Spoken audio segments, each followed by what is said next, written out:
ఉత్సాహంగా ఉల్లాసంగా చదువు సాగాలి, గొప్ప గొప్ప ఉద్యోగాలు సాధించాలి. Vignan deemed to be university. వచ్చాక ద్రాక్షారం వేమేశ్వర స్వామి వారు, నేను కృష్ణరాజు గారు ఎన్నోసార్లు దర్శనం చేసుకున్నాము. ఆయనకి ఎంతో ఇష్టమైన దేవుడు. ఈ ప్రాంతంలో ఆయన ఎంపీగా తండ్రి అప్పుడు ఫస్ట్ టైం గెలిపించడం అప్పటి నుంచి కూడా ఎప్పుడు కాకినాడ వచ్చినా వచ్చి ద్రాక్షారం రావటం, వేమేశ్వర స్వామి వారి దర్శనం చేసుకోవచ్చు, అమ్మవారు శక్తిపీఠం అలా అలవాటు.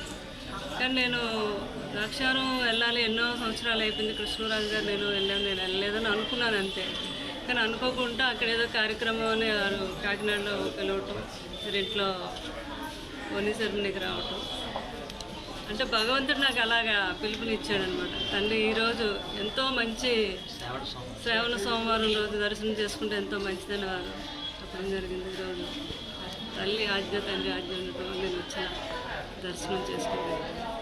అంటే కృష్ణరాజు గారితో రావడం ఎప్పుడు అలవాటు, పెద్దనే రావడం బాధగా ఉన్నా ఇద్దరం కలిసి నేనుగానే వచ్చి ఇంకిద్దరం ఒకటే దర్శనం చేసుకుని చాలా బాగా.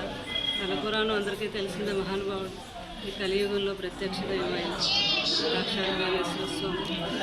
ఎప్పుడు కూడా కృష్ణరాజు గారి చరిత్ర చెప్పేవారు నాకు. ఇంత ఇంటి గురించి దేవ నిర్మాణం అనేవారు. ఎవరు సామాన్యులు కట్టిన నిర్మాణం కూడా కాదు, అంత నిదర్శనమైన దేవాలయం ఈ ద్రాక్షారం వేమేశ్వర స్వామి, తల్లి అమ్మవారు, మానికి అమ్మవారు.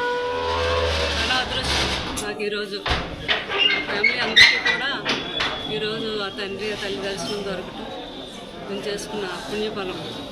చాలా సంతోషంగా. అమ్మ ప్రభాస్ గారు ఆలయంలో అమ్మవారికి స్వామివారికి ప్రభాస్ గారు అర్చనలు పూజలు చేసినట్టు చాలా బాగా జరిగింది. అది ఎందుకు చేశారు? అంటే మన కర్తవ్యం ఏంటంటే భగవంతుడికి ఏమి చెప్పక్కర్లేదు. చాగంటి కోటేశ్వరరావు గారు చెప్తారు, మనం భక్తితో ఆయనకి నమస్కరిస్తే నాకు ఏం కావాలి, ఏం చేయాలి అనేది ఆయనకు తెలుసు కాబట్టి ఆయన అన్నీ చేస్తాడు. మనస్ఫూర్తిగా తల్లి కన్నం పెట్టుకున్నాను. ప్రభాస్ గారికి ఏం కావాలని కోరుకున్నారు దేవుని? అది మీ అందరికీ తెలిసిన విషయం. ప్రభాస్ గారు పెళ్లి గురించేగా మీ అందరూ అడిగారు. తప్పకుండా బాబుకి పెళ్లి చేయాలని మాత్రం మనస్ఫూర్తిగా పార్వతీ పరమేశ్వరం నేను కోరుకున్నాను. ఈ సంవత్సరం చేస్తాను ప్రభాస్ గారికి పెళ్ళండి. అంటే అది శివుడు ఆజ్ఞలో ఎందుకు చేయమైనా కుట్టదంటారు కదా, భగవంతుడు ఆజ్ఞ. ఆయన ఎప్పుడు ఏ రోజు అనుకుంటే ఆ రోజు జరుగుతుంది. తప్పకుండా ఆ శుభ సమయం వస్తుంది. అలాగే మా పిల్లలు, ఆడపిల్లలు ఉన్నారు, వాళ్ళకి కూడా ఆ తండ్రి మంచి సంబంధాలు చేస్తారు. అంటే ప్రభాస్ గారికి మీ ఫ్యామిలీ కుటుంబంలోనే మ్యారేజ్ చేస్తారు, బయట ఏమన్నా సినిమా హీరోయిన్లు ఎవరన్నా? అది తెలియదు నాకైతే. అది మాత్రం పెళ్లి మాత్రం జరుగుతుంది. అది పెళ్లి మాత్రం జరుగుతుంది. భగవంతుడు ఆజ్ఞ ఉందంతా. చాలా సంతోషం. Thank you madam.